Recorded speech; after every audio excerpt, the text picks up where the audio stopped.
Um evento sinistro está acontecendo. Muitos guerreiros são aniquilados em meio aos ataques do inimigo, até que aparece a unidade de incursão.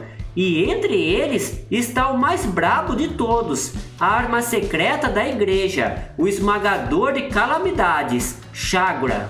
E o mais terrível vilão, o Deus dos Cadáveres, que é o necromante responsável por chamar os mortos. O grande cavaleiro da igreja, Shagura, não se intimida e ataca em alta velocidade. Mas é claro que o inimigo não vai deixar ele fazer o que ele quer. E a luta vai ficando cada vez mais intensa. Shagura, como aparentemente é o único que pode lidar com isso, derrota todos os seres mandados pelo Deus dos Cadáveres. A luta precisa terminar ali, senão o mundo pode ser consumido pelos cadáveres. E Shagura tem o apoio dos seus parceiros, que auxiliam ele com magia. Ele não pode se deixar abater, nem mesmo contra um exército do inimigo. Quando Shagura era só uma criança, no meio de tantas mortes, ele acabou sobrevivendo. E os espíritos daqueles que morreram ficaram se perguntando por que ele foi o único que sobreviveu e desejaram a morte dele.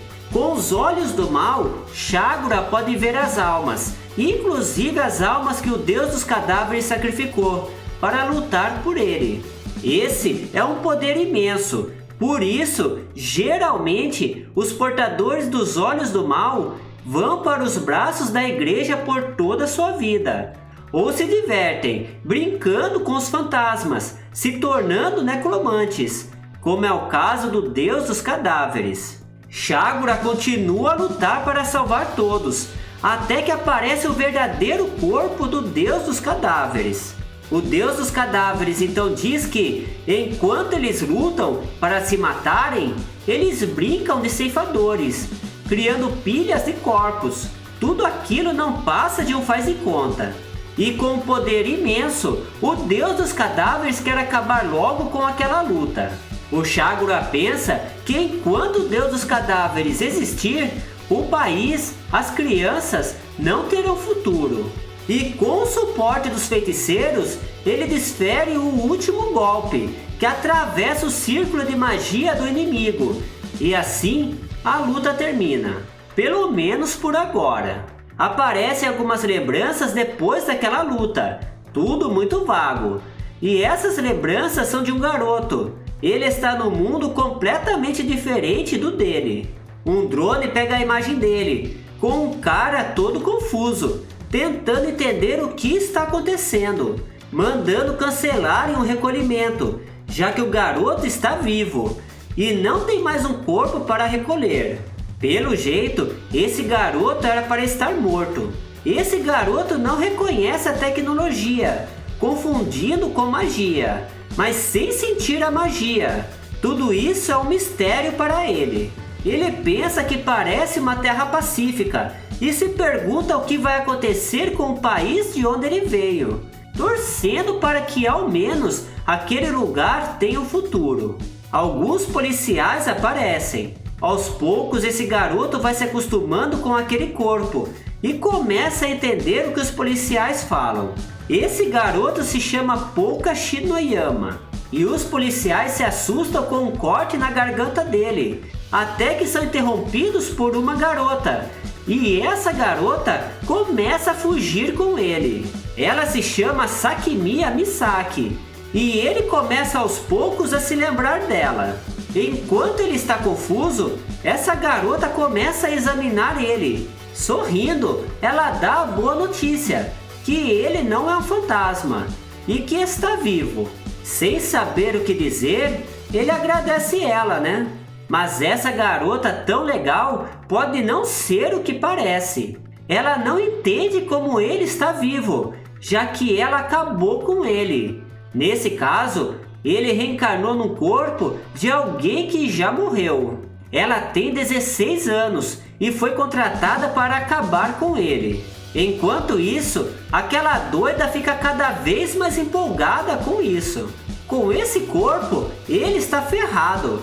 Mesmo com o mundo com sinais que ele tanto sonhava, com o mundo aparentemente pacífico, né? Ele tem que correr pela sua vida. Ele se lembra do passado, provavelmente com alguma tragédia que aconteceu com seus amigos no outro mundo. E ele decide que não vai desistir. Os Yakuzas usavam aquele lugar para execução. Um lugar realmente horrível. Dizem até que tem fantasmas de Yakuzas assombrando aquele lugar. E é aí que tudo começa a mudar. Porque ele consegue ver claramente, da mesma forma que ele via no outro mundo, os fantasmas.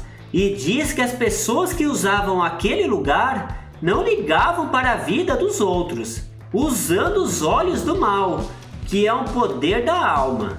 Ela então pergunta se ele é daqueles que diz para preservar a vida e tudo mais. Ele responde que sim, e que ela também deveria dar mais valor à sua vida. Ela então concorda com isso, e então ataca ele. O garoto fala para ela não levar a vida de forma leviana, que todas as vidas são os brinquedos dele. Um drone aparece pegando tudo o que está acontecendo em tempo real. No outro mundo, o guerreiro não tem certeza se cumpriu com seu trabalho. Ele é um esmagador de calamidades e aparentemente ele cumpriu com a sua missão.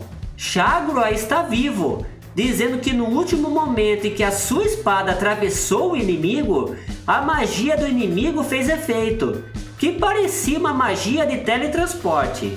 Shagura então viu a alma do inimigo com seus olhos do mal, e a alma do inimigo sumiu muito rápido. A alma do deus dos cadáveres está no corpo do garoto no outro mundo. Shagura aparentemente salvou aquele mundo. Agora tudo faz sentido para o deus dos cadáveres.